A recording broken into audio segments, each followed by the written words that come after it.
Oke, kita lanjut, kita gas lagi. Nanggung nih, 22 sampai 25-nya. Nah, kita akan bahas soal dari nomor 22. Di sini ditanyakan tentang rumus empiris dan rumus molekul. Nah, ditanya di sini lebih tepatnya adalah rumus molekulnya. Nah, kita lanjut. Dulu kita diajarkan rumus empiris, kalikan sesuatu, itu sama dengan rumus molekul. Nah, rumus molekul itu nilainya sama dengan massa molekul relatif. Nah, itu dulu gambarannya. Jadi, kalau di sini ada CH2O sebagai rumus empiris dikalikan si N, sama dengan rumus molekul itu kan kita nggak tahu nih, C berapa, H berapa, O berapa, nanti hasil kalinya. Tuliskan aja dulu nilainya, itu 120. Berarti ini harus juga sebanding dengan nilai. Ini 12, ini 1 kali 2. Kenapa kali 2? Ini 2 O-nya. Maaf, H-nya 2, kemudian O-nya itu 16. Berarti ini 2, 12, 2 sama 16 ya. Maka dapatnya adalah berapa tuh? 12 tambah 2, 14 tambah 16 berarti 30. 30 kalikan si N harus 120. Berarti apa? N itu adalah 120 per 30 sama dengan 4. Ya udah, berarti kita kalikan aja. Yang CH2O ini kali 4, berarti jadinya berapa tuh? C4, H8, O4. Ya, itu adalah rumus molekulnya, maka jawabannya jatuh di E. Oke, kita lanjut di soal nomor 23, jumlah atom paling banyak terdapat pada senyawa. Ini jawabannya jatuhnya di A.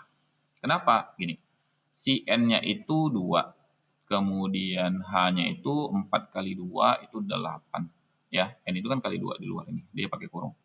S-nya itu 1, O-nya itu 4. Nah, kalau di total ya, 2, 8 ini udah 10. 10 tambah 1 udah 11. 11 tambah 4 jatuhnya 15. Yang lainnya nggak ada yang sampai 15 nih, 15 atom. Maka jawabannya jatuhnya adalah di A. Silahkan dihitung yang lain. Nomor 24, hitungan ya. Diketahui kadar oksigen di udara adalah 20%.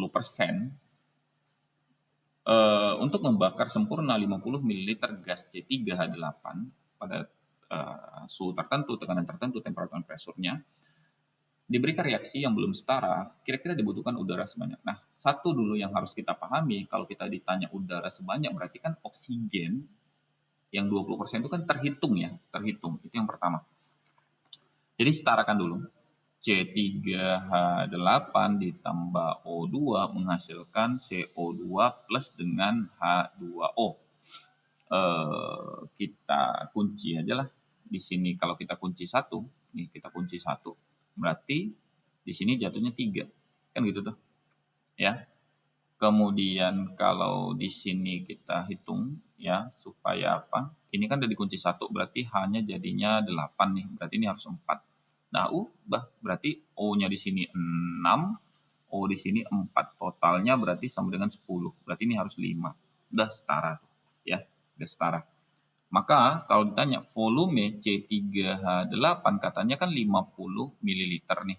50 ml. Berarti volumenya O2 sama dengan yang mana nih?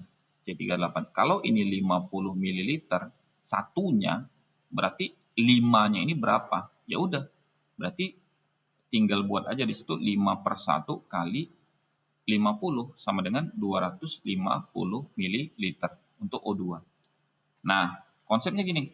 Kalau kita bicara udara, ini ada 20% O2 sebanyak 250 ml. Jadi kita hitung ya. 20%-nya itu 250.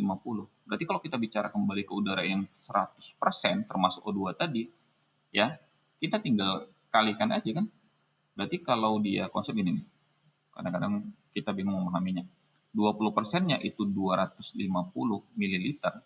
Untuk sampai 100% berapa kali 20-nya? Kan gitu pertanyaannya. Nah, tuh 2, 3, 1, 2, 3, 4. 4 belum ya? Masih tanggung nih. Berarti ke sini deh. 5. Ini 20%, 20%, 20%, 20%. 40, 60, 80, kemudian 100. Kalau segininya aja 20%, 250, supaya 100% berapa? Ya udah, berarti 1250. Berarti totalnya adalah 1250 ml. Ini ya jawabannya. 20%-nya 250, 100%-nya ya 1250. Paham ya untuk soal nomor 24. Kita lanjut soal terakhir di materi kelas 10 nomor 25. Hitung juga lagi. Nah, sekarang kita lihat yang ditanya adalah massa magnesium nitrida, berarti Mg3N2-nya. Yang dihasilkan itu berapa banyak sih? Kalau dikasih tahu misalkan 7,2 gram magnesium dan 5,6 gram gas nitrogen, itu direaksikan. Nah, ini berarti konsepnya kalau ada dua buah zat yang bisa kita hitung molnya, kamu harus cari yang namanya reaksi pembatas. Ya, sama kayak gini. Kalau kita buat agar-agar, ya gambaran kayak gitu, kita buat agar-agar, kan ada bubuknya tuh, bubuk apalah namanya tuh ya, walet. Pokoknya bubuk untuk buat agar-agar. Kalau kamu punya misalkan 1 galon air, kemudian kamu punya 1 karung gula, dan kamu punya 1 bungkus bubuk. Kalau bubuknya udah habis, itu mau sebanyak apapun sisa gula, sisa airnya nggak ada guna. Ya, nggak akan jadi agar-agar. Kenapa? Karena pembatasnya adalah si bubuknya tadi untuk bisa membuatnya jadi agar-agar. Nah, konsepnya sama ya dengan reaksi pembatas yang kita cari di sini. Pertama, cari dulu molnya si Mg itu adalah 7,2 gram dibagi dengan MR-nya berarti 24. Mg itu 24 MR-nya. Maka dapatnya adalah 0,3 mol. Molnya si N2 berarti apa? 5,6 per. N itu 14. Kalau dia dalam bentuk N2, berarti kan 14 kali 2 kan? 2 kali 14 di sini. Berarti sama dengan 0,2 mol. Nah, kalau kita mencari pembatasnya, ya, reaksi pembatasnya, ya udah kalau untuk Mg yang tadi 0,3 dibagi koefisiennya Mg itu 3, berarti bagi 3. 0,1.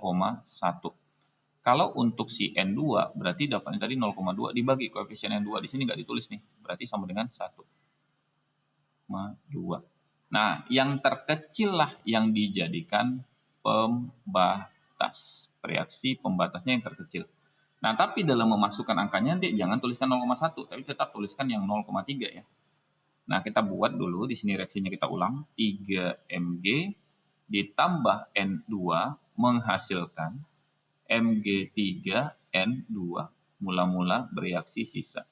Mula-mula tadi berapa? 0,3, 0,2. Belum ada ya namanya produk di awal.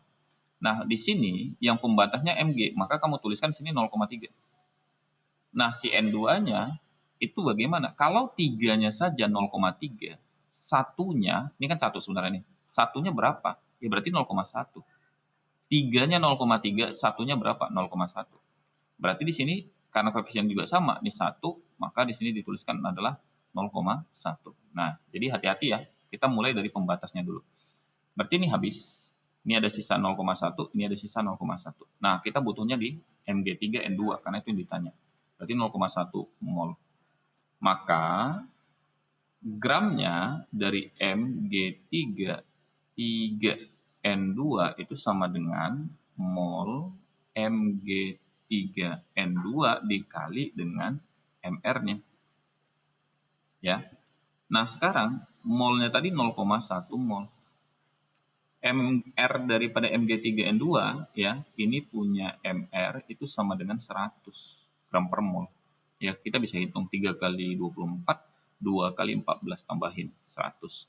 Maka di sini kalikan dengan 100. Maka dapatnya sama dengan adalah 10 gram. Nah, maka jawaban di sini jatuhnya adalah C, 10 gram. Oke. Itulah 25 ya, pembahasan 25 soal kimia kelas 10. Jadi udah dicampurin di situ dari awal sampai ke bagian akhir ya. Biasa di akhir itu di kelas 10 itu di bagian stoikiometri. Kita rasa cukup ya, belajar dengan baik. Mudah-mudahan hasilnya juga yang terbaik. Oke, sampai jumpa. Terima kasih.